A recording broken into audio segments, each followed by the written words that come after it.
to a quick sharp review of the Homunculus Omnibus by Hideo Yamamoto. I'm going to be talking a bit about the physical structure of this release. I'm going to be talking about the story itself, and then lastly, what I'd recommend listening to when you're reading it.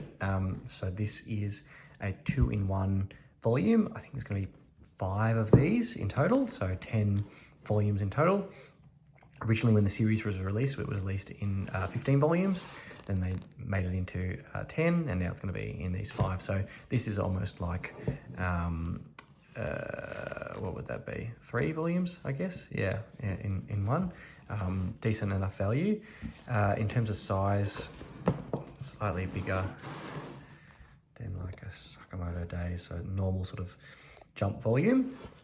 And you can see obviously thicker because it's got more in it. The cover has this nice, I don't know what you call it, lenticular sort of pattern of this skull with the arrow that sort of plays into events in the story. And the title and author and numbers are also slightly raised. Nice detail. I think this is on all of the Omnibus editions. Here's the spine, so just the picture that's on there, and I assume that will be the same with all of them as well. And then again, this sort of lenticular pattern you can see there, and same with some of the text there. So overall, nicely designed cover. In terms of opening, we don't have any color pages. We have pretty standard binding.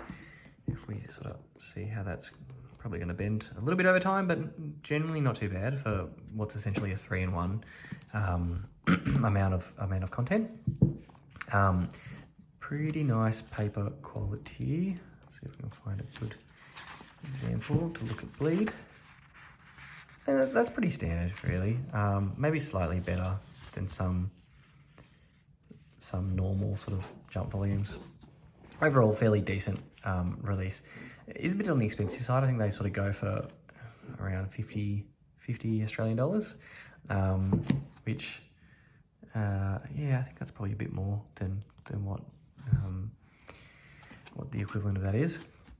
So Homunculus is about this guy who's recently homeless. We don't really know much about him, but he used to, be some sort of well-to-do kind of guy. Is the vibe you get, and then he meets a rich medical student who wants to try out trepanation on him. So drilling or taking a piece of skull out of his brain, taking a piece of bone out of his skull to release pressure on his brain, with the idea that he will have psychic visions from it. If you don't want to know anything about the story, stop now, because it's I'll just briefly just say what the general plot of the story is. But if you want to go in completely blind, which I did, it's a nice experience. Stop listening now.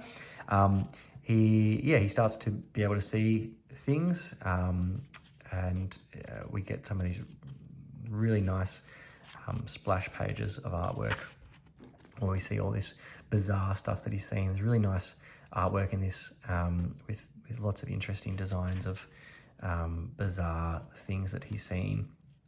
Very interesting story. I think I read all of this in one sitting, because I was just very interested in seeing how it was going to progress, and the way the characters sort of talk to each other is very naturalistic. It is surreal in some ways, but the plot sort of just follows along and you get swept up into it. I'm very excited to see what happens next. I'll definitely be picking up the second volume of this.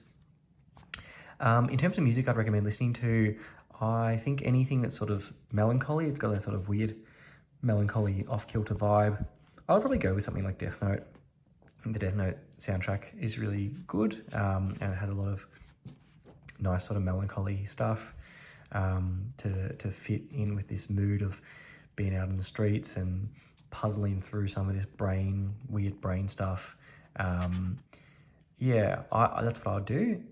Maybe the Chainsaw Man anime soundtrack as well. That's pretty somber, but has some off-kilter sort of moments. So either of those.